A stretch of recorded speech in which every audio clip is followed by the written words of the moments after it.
सिंह जी, अरे तेरे कहाँ होगा वो? किसका मेरा स्वागत, किसका स्वागत?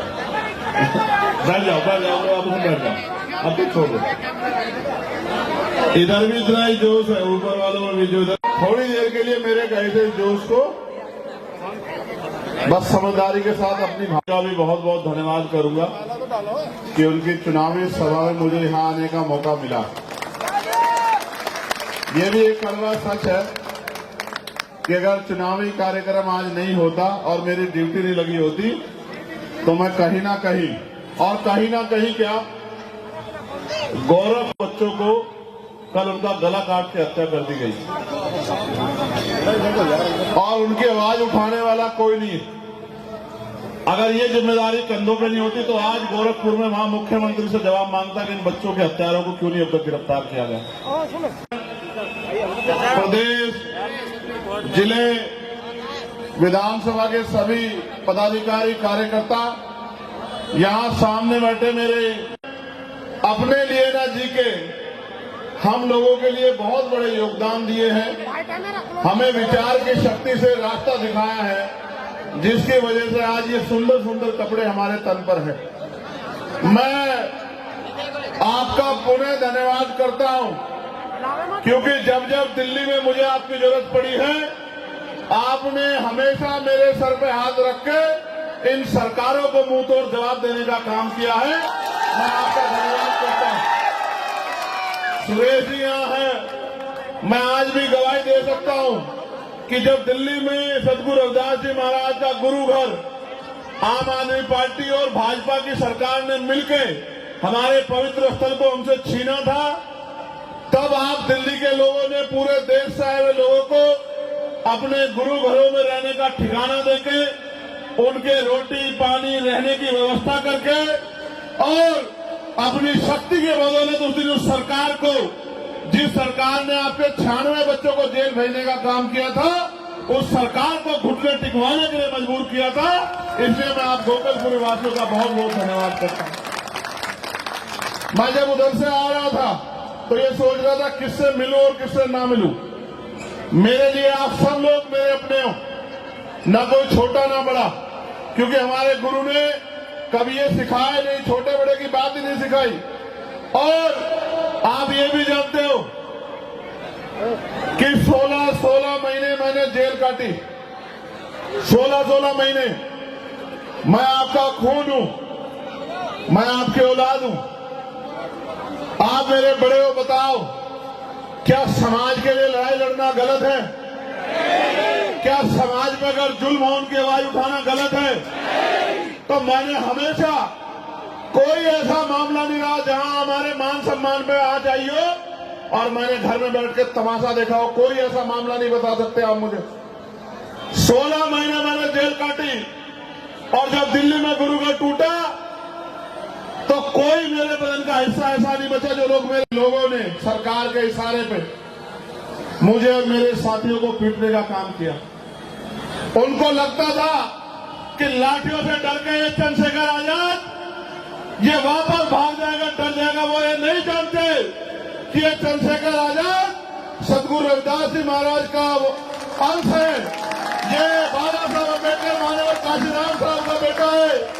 ये भागने वालों में से नहीं है, ये भगाने वालों में से है। ये बात जो है ये सरकारें भूल गई। आज मैं आपके बीच चुनावी कार्यक्रम में आऊं, लेकिन आप जानते हो मेरा आपका रिश्ता चुनावी नहीं। लेकिन मैं आपके सामने जो बात रखना चाहता हूं उस बात का जवाब आज अपने खुद से मांगना, अपने दिल से, कि क्या हम अपने संतों गुरुओं की बात पे हैं? आज से 600 साल पहले, और अब वो दिन आने वाला है, वो पवित्र दिन 12 तारीख को, जब हम सदगुरु रविदास जी महाराज की जयंती मनाएंगे।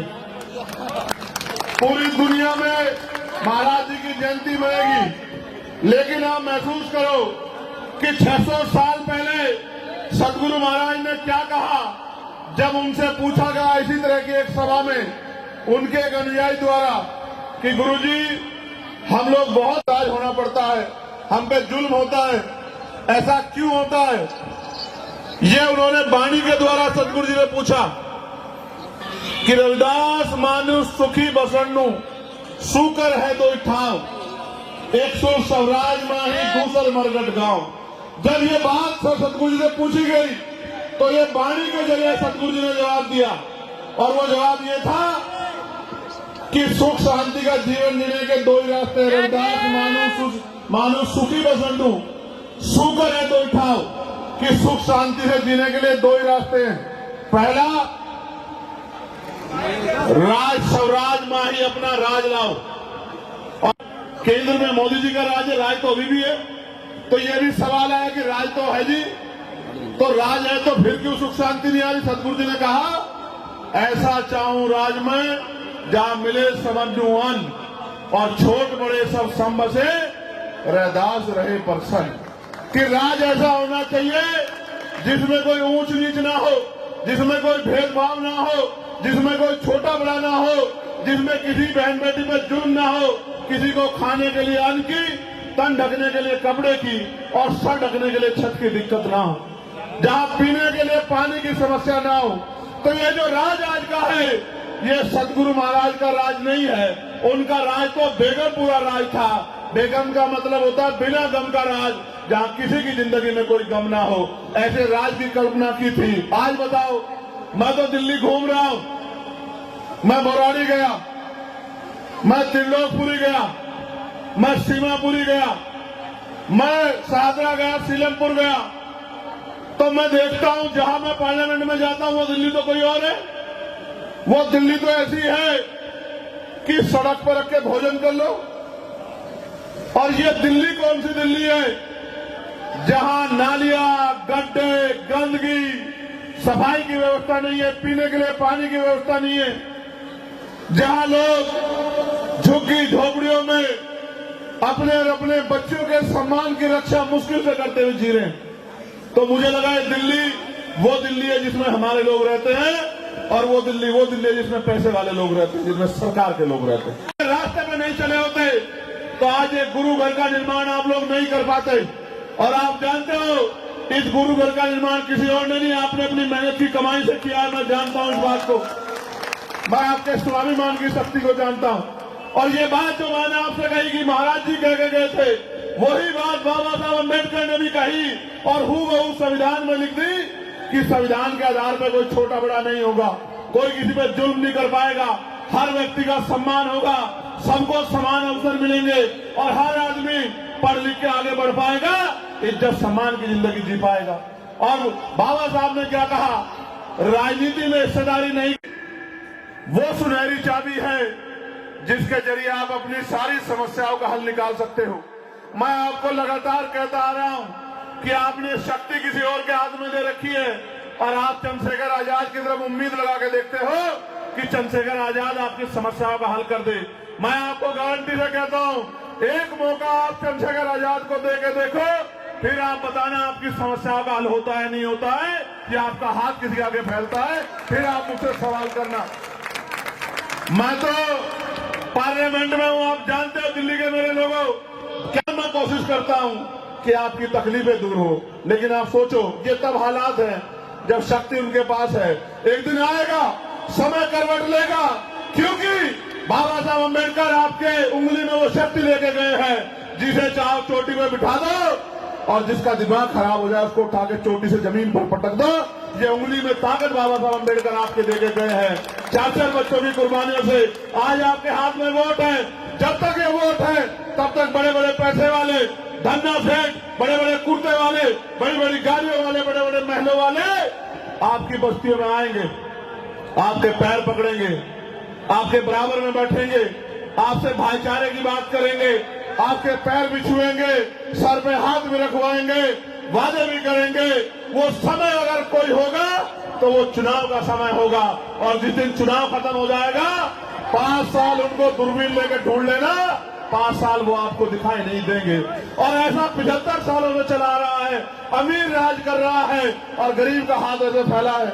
और अब तो सुनते थे, गांव में हम लोग सुनते थे, अध्यक्ष जी, संत कुमार जी यहाँ बैठे अध्यक्ष जी, हमारे गांव में हम सुनते थे कि पैसे वाले लोग गरीब का बेटा आगे ना बढ़ जाए तो चुनाव से 2 दिन पहले झोला लेके आते थे, झोले में पैसे होते थे, सुरेश जी गांव के ठेकेदार को पकड़ते थे, ठेकेदार को कहते थे कि जो जो वोट बेचने वाला उसके घर ले चल, मैं उसको पैसे दे दूंगा, वो वोट हमें दे दे।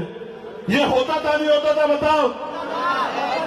मान्यवर काशीराम साहब ने इसी के खिलाफ आंदोलन चलाया था, जिसमें उन्होंने नारा दिया कि वोट की रक्षा बहन बेटों की रक्षा की तरह करनी है और वोट को बेचना नहीं है, वोट को जिम्मेदार आदमी को सौंपना है। ये नारा मान्यवर काशीराम साहब ने उसी वोट की डकैती के ऊपर दिया था। लेकिन अब ये रात के अंधेरे में आने की जरूरत नहीं है। ये लोग बहुत समझदार हैं, ये समझ रहे हैं कि पढ़ लिख के आप समझदार हो रहे हैं, अब रात के अंधेरे में नहीं आते।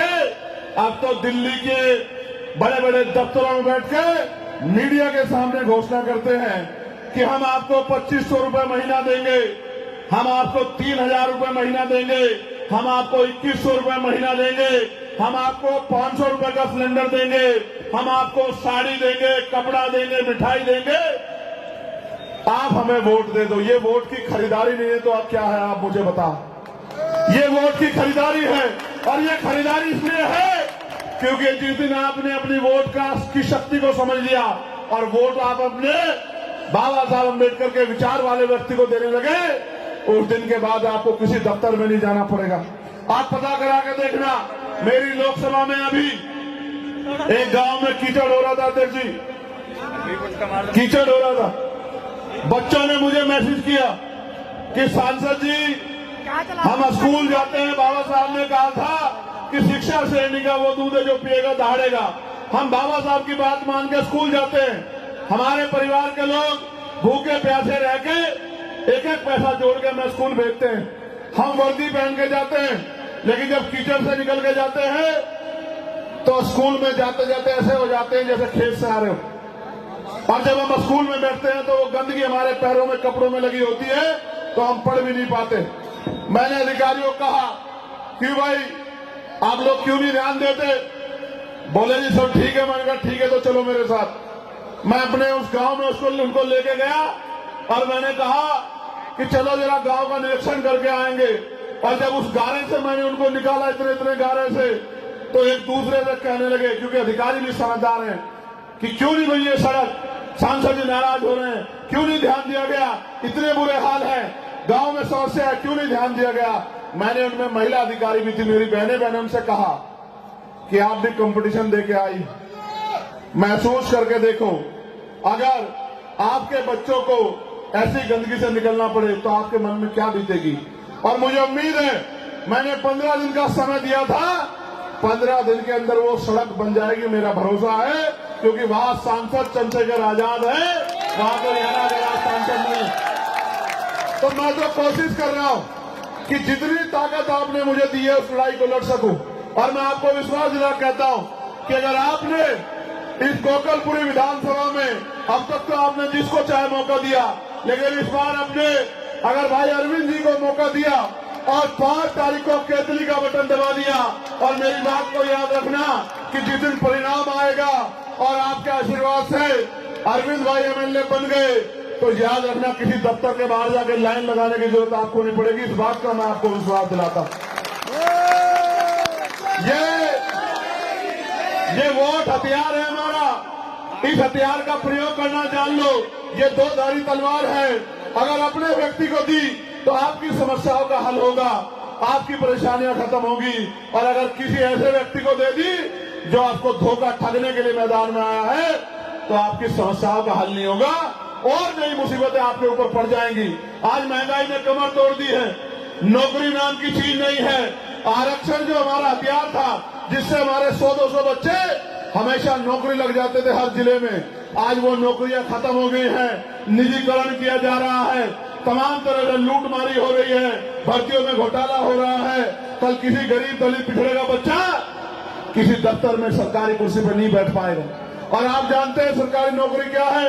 सरकारी नौकरी वो है जो आपकी 2 से 3 पीढ़ियों को मुख्य धारा में जोड़ देती है।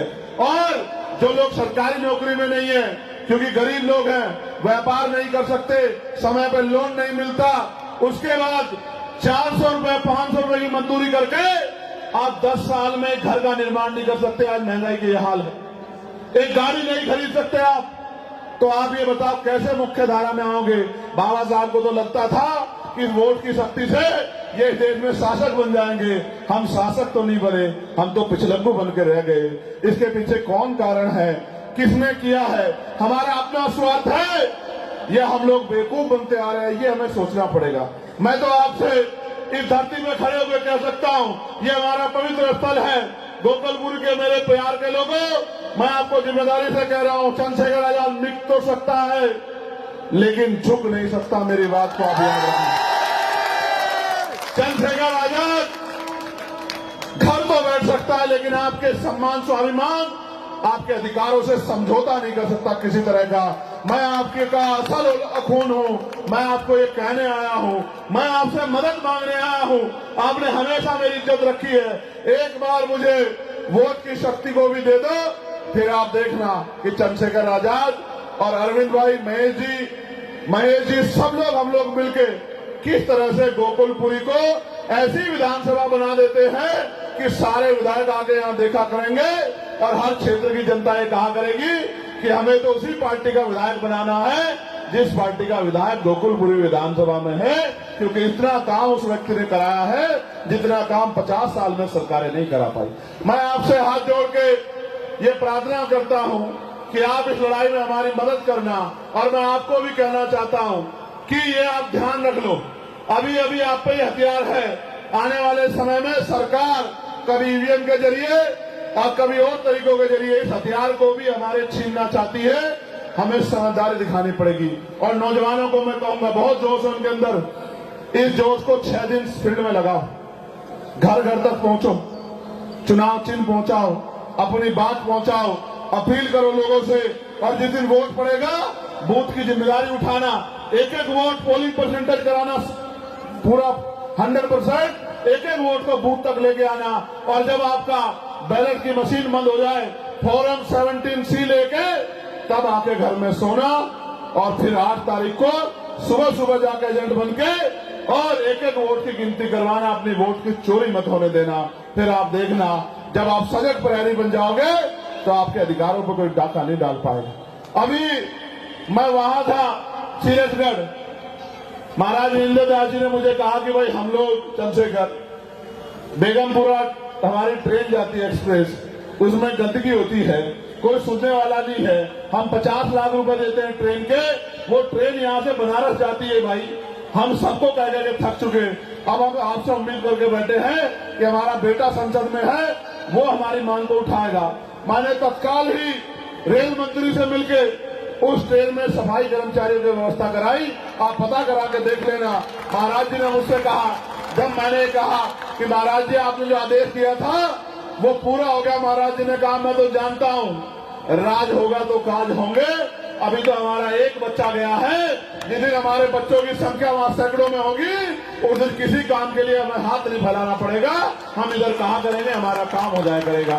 मैं आपसे बस यही कहना चाहता हूं, मेरे जाने के बाद पैसे वाले लोग आएंगे, बड़े बड़े कुर्ते वाले लोग आएंगे, कोई ये कहेगा ये फ्री कर दूंगा, कोई कहेगा वो फ्री कर दूंगा। मैं कह रहा हूं, एक मौका आप चंद्रशेखर आजाद को दो, आपको फ्री की जरूरत ही नहीं पड़ेगी। हम लोग रोजगार पैदा करेंगे जिससे आपके घरों में पैसे आएंगे।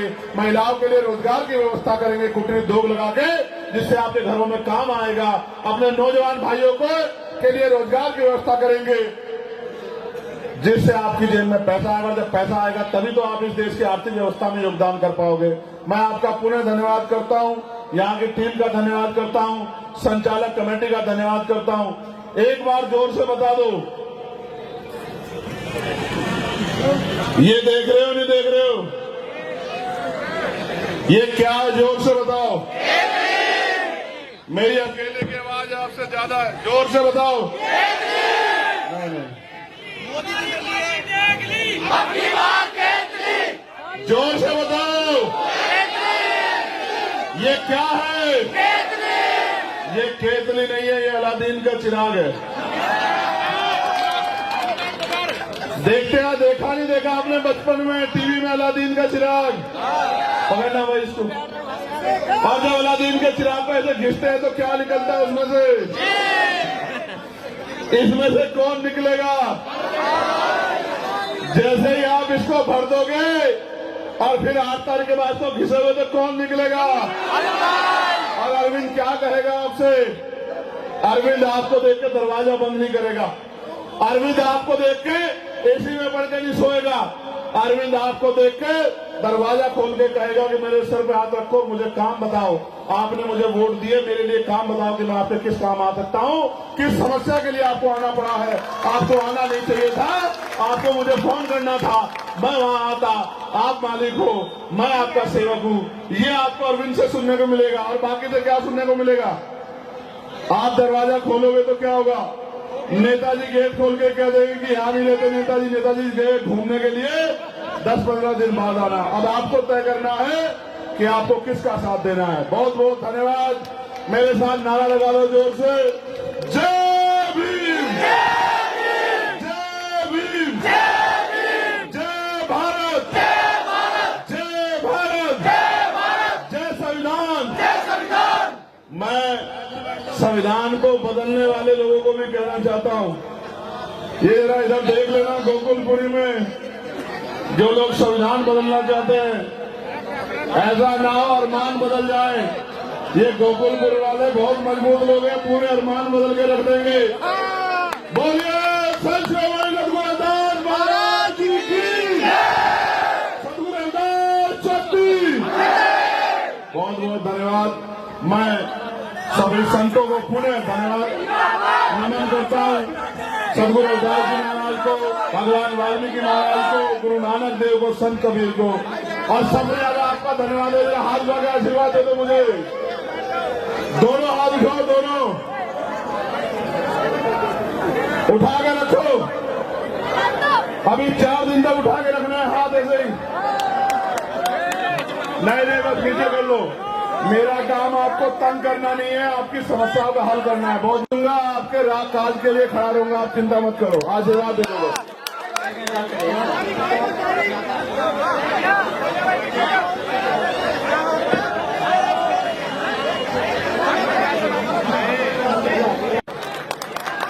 मंच की व्यवस्था को खराब न करें।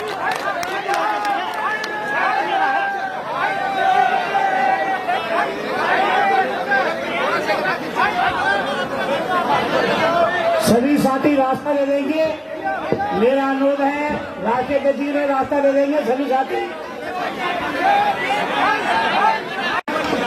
गुरु रविदास युवा मोर्चा की टीम मुझे नगीना में भी चुनाव लड़ाने गई थी और इन्होंने मेरी आर्थिक मदद भी की थी चुनाव लड़ने के लिए, क्योंकि मैं तो कोई काम नहीं करता, मेरे पास कहां से पैसा आएगा। मैं इनका धन्यवाद देता हूं और अखिल भारतीय रविदासिया धर्म संगठन के जो टीम यहाँ है उनका भी, अध्यक्ष जी का, उनकी पूरी टीम का भी धन्यवाद देता हूं।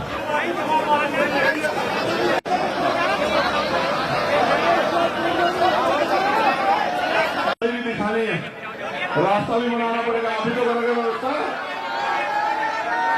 ले लो भाई, ले लो। रायचंद जी और उनकी पूरी टीम का, सुरेश जी जो अखिल भारतीय रविदासिया धर्म सभा की हमारी टीम है, उनका भी बहुत बहुत धन्यवाद करता हूं।